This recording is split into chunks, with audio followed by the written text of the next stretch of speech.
చాలా టెన్షన్ పెట్టి కొంచెం ఊరట ఇచ్చాడు ట్రంప్. H1B పై Trump commerce secretary Howard Lutnick చేసిన ప్రకటన తీవ్ర గందరగోళం సృష్టించింది. దాదాపు 24 గంటల పాటు లక్షల మంది ఆందోళన చెందారు.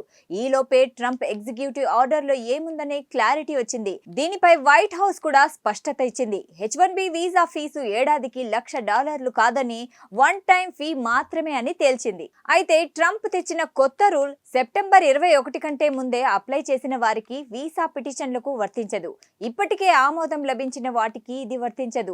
అంతేకాదు, H1B వీసా ఉన్నవారు ఎవరైనా అమెరికా బయట ఉంటే వారు అమెరికాలోకి ఇప్పుడు ప్రవేశిస్తే మళ్ళీ ఈ ఫీజు చెల్లించిన అవసరం లేదు. వలసలు, వీసాలు, సిటిజన్షిప్ లాంటి వాటిపై దృష్టి పెట్టిన ట్రంప్ వరుసగా సంచలనాత్మక నిర్ణయాలు తీసుకుంటున్నాడు. ఇప్పుడు H1B వంతు వచ్చింది. దీన్ని 1990లో ప్రవేశపెట్టారు. దీని ఉద్దేశం నైపుణ్యం కలిగిన ఉద్యోగులకు అమెరికాలో ప్రవేశం, వర్క్ చేయడానికి అనుమతి ఇవ్వటం.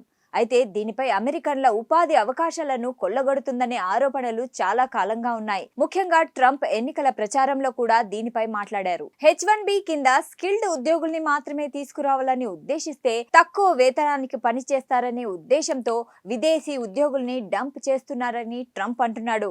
అమెరికాలో ఉద్యోగులు దొరకని, ప్రత్యామ్నాయం లేని రంగాల్లో టాలెంటెడ్ ఉద్యోగుల కోసం H1B ప్రవేశపెడితే దాన్ని కంపెనీలు దుర్వినియోగం చేసుకుంటున్నాయంటున్నాడు ట్రంప్. అయితే అమెరికన్ ఉద్యోగి టెక్ రంగంలో పనిచేస్తే ఏడాదికి $1,00,000 వేతనం ఇవ్వాలి. కానీ H1 కింద వస్తున్న ఉద్యోగులు $60,000 పనిచేస్తున్నారు. అందుకే విదేశీ ఉద్యోగులకే కంపెనీలు మొగ్గు చూపుతున్నాయి. ఇప్పుడు ట్రంప్ వీసా ఫీజు $1,00,000 పెంచడంతో తప్పనిసరి అయితే స్కిల్డ్ ఉద్యోగులకు మాత్రమే పనికొస్తాయి కంపెనీలు. మిగిలిన ఉద్యోగాల్లో అమెరికన్లకే అవకాశాలు దక్కుతాయనేది ట్రంప్ వాదన.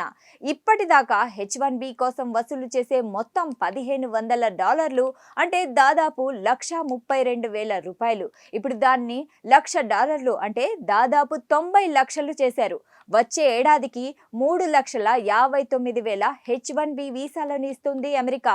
వీటిలో ఎక్కువ Amazon, meta, Apple, Google, Microsoft సంస్థలే వాడుకుంటున్నాయి. అయితే ఈ నిర్ణయం తాత్కాలికంగా అమెరికాకు లాభంగా అనిపించినా దీర్ఘకాలంలో నష్టం ఉంటుందనే అంచనాలున్నాయి.